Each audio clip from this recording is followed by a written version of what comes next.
uma realidade já, a cigatoca já está presente aqui, não é? Eram poucas regiões em que a cigatoca deveria chegar, né? Está faltando apenas no Rio Grande do Norte e o Ceará, que ainda a cigatoca não está presente.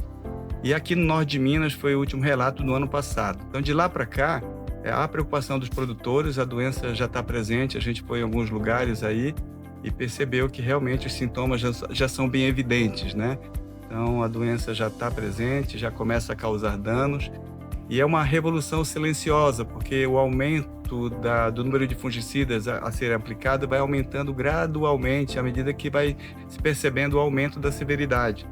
E esse aumento ele vai ser proporcional à quantidade de bananais abandonados que ficam produzindo fungo e disseminando esse fungo para aqueles bananais que estão sendo até bem tratados, né?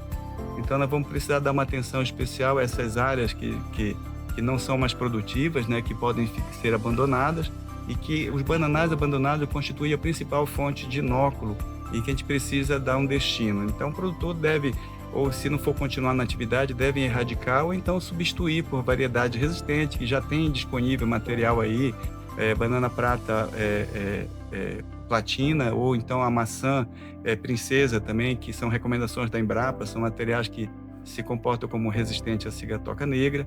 Então, pensar sempre nisso. Plantios orgânicos podem se utilizar essas variedades também, mas principalmente erradicar esses bananais abandonados para não estar produzindo fungo. Essa é a primeira coisa que tem que pensar. E depois, os produtores que estão convivendo com a doença, a principal forma de conviver, primeiramente, seria também erradicar todas as folhas secas pendentes nas plantas ou então distribuídas nas áreas de plantio, porque essas folhas secas garantem a sobrevivência do fungo por um período de 5 meses. E aí esse fungo fica circulando dentro do bananal como inóculo secundário. Então, o produtor deve pensar sempre em retirar todas essas folhas secas que estão com estágios avançados da doença, e aquela mancha negra, ou então aquela já folha totalmente seca, né?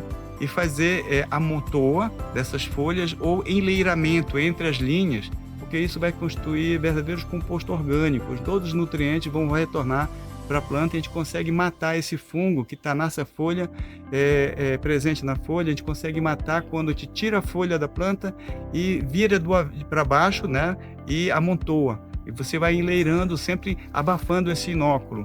Então, essa é uma forma de você abafar esse inóculo. Esse fungo não vai sair dessa folha seca e não vai infectar as folhas novas. E a tendência é diminuir o número de aplicações de fungicida quando você faz esse manejo, né? E a outra oportunidade que a gente tem para passar para vocês é com relação ao uso correto dos fungicidas.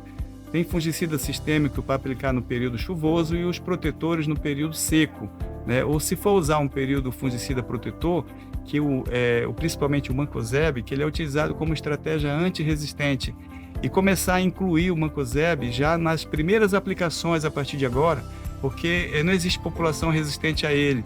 E ele é aquele fungicida que vai entrar como amigo aqui na estratégia anti-resistência, para não aparecer população resistente.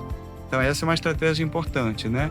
Os produtores também têm que se preocupar, e os agrônomos, o pessoal que está na extensão rural, se preocupar também que a população vai surgir de forma irracional os fungicidas, principalmente os fungicidas sistêmicos, que eles precisam ser alternados. Você pode usar um triazol, um fungicida do grupo químico do triazol uma vez, até 2 vezes, nunca 3 vezes, alterna, coloca um outro grupo químico, que é para não favorecer esse aparecimento da população resistente, né? A outra informação que a gente passa para os produtores é que precisa pensar em fazer o monitoramento da doença, para não fazer aplicação no calendário fixo, porque no verão esse intervalo vai encurtar e no inverno ele vai espaçar. Então, no período chuvoso, com alta temperatura, onde a severidade é maior, se você for aplicar no calendário fixo, você vai acabar perdendo a luta com a doença.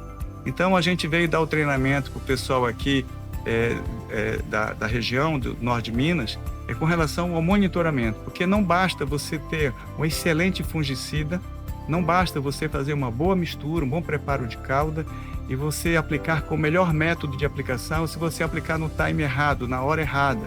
Então, o importante é que faça o monitoramento, é uma técnica que a gente importou da França e a gente veio treinar o pessoal aqui, né? Escolhe 10 plantas em até 50 hectares, avalia a segunda, terceira e quarta folha e nós vamos dar uma nota para essa folha. Então, a toda semana, nós vamos sair com um número. E com esse número, nós vamos decidir se aplica ou não aplica. Então, esse método ele vai ajudar na tomada de decisão do momento de aplicação. E aí vai melhorar a eficiência de aplicação quando você aplica na hora certa, tá? Então, é uma preocupação que a gente precisa ter com relação à cigatoca, né? Então, a desfolha sanitária, erradicação de bananais e o uso correto dos fungicidas com base no monitoramento da severidade e aplicar no tempo certo.